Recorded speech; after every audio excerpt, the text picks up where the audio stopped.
Hello and welcome to our podcast on the value to be gained from outsourcing company secretarial services. I'm joined by a resident expert, Hermione Harrison, to shine some light on what is required when companies operate in the UAE and the financial centres, the ADGM and the DIFC in particular, and the potential penalties of failing to report on time or just generally being non-compliant.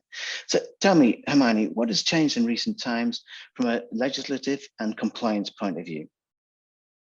Thank you, David. As you may know, the pace of regulation in the UAE has picked up markedly over the last few years. Why? There are two reasons.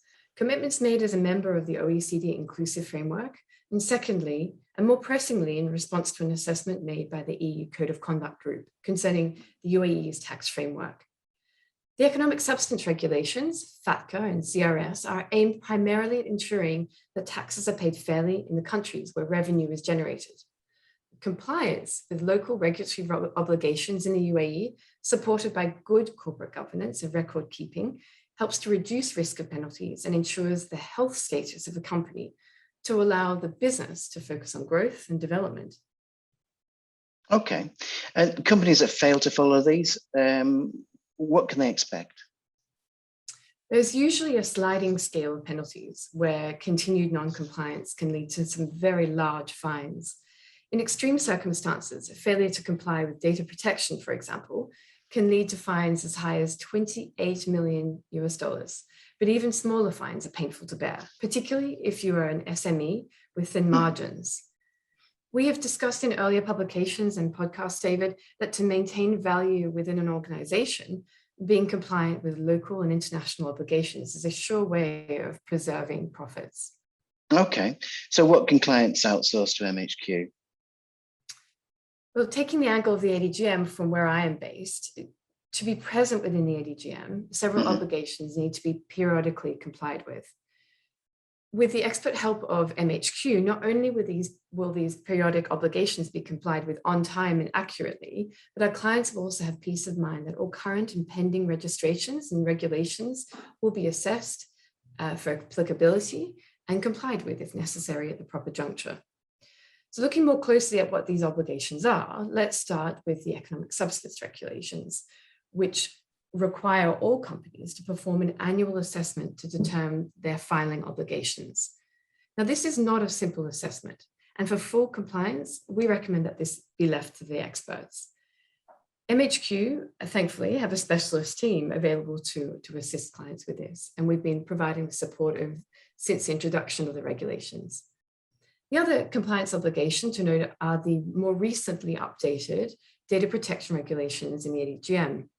And these require companies to reassess their obligations ahead of the data protection filing in 2021.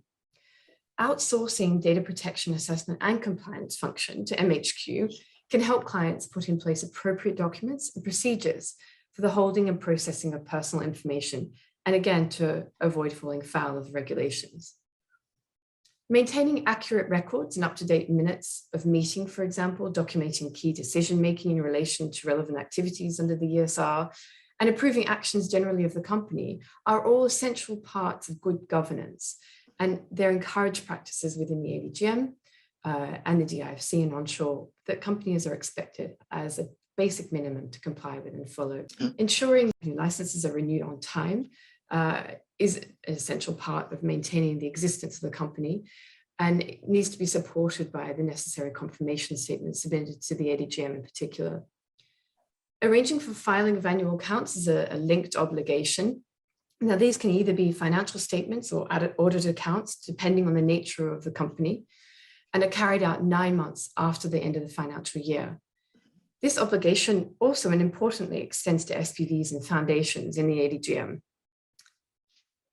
Another obligation is compliance with the annual FATCA and CRS reporting requirements, which are designed to promote global tax transparency, and they require annual assessment to determine the nature and extent of obligations here.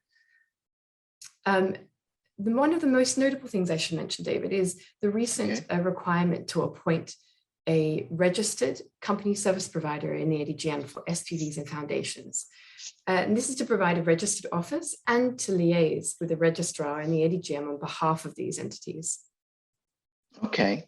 So quite a few obligations. Yeah, I think so. And I can see very easily how it would be for a company registered in the ADGM to slip on a deadline and receive a penalty. But surely engaging a professional for all these services will be expensive as well. Yeah, I mean, that's a fair concern, David. But in fact, that's not at all the case with MHQ. We're really committed to supporting UAE businesses. And we always aim to offer value for money in the service delivery and the packages. We value engineer our offerings by bundling our corporate secretarial services with all the current regulations into a single affordable package. It is cheaper than the registered company doing it themselves, and of course, way cheaper than the penalties we've seen earlier, should any timings be missed or any incorrect information submitted to the regulatory authorities. Yeah, for sure. Well, thank you very much, Hermione. That's very useful and interesting. I think if there's a surefire way of losing money and future company value, that would be to be non-compliant with any of the business reporting obligations within the UAE. So I would highly recommend that any company gets in touch with the MHQ and outsource those services. Well, thank you very much for your time, Hermione, and thank you to all our listeners. And until next time, Thanks, David. thank you very much. Thank you.